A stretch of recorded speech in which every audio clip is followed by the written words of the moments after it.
In summary, the RFP should tell the offerer who you are in the industry. It should clearly and concisely list what must be done and when.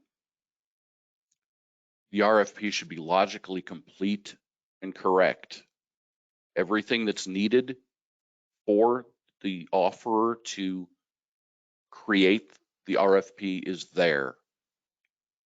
It should explain the RFP process itself and all of the deadlines and milestones associated with it.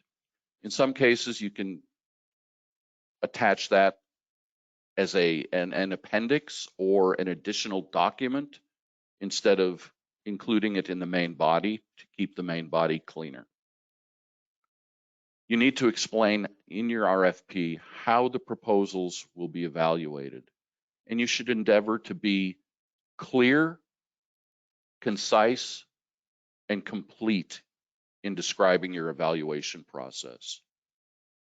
And finally, it should include all of the optional elements and make sure that they're directly addressed and how they're evaluated.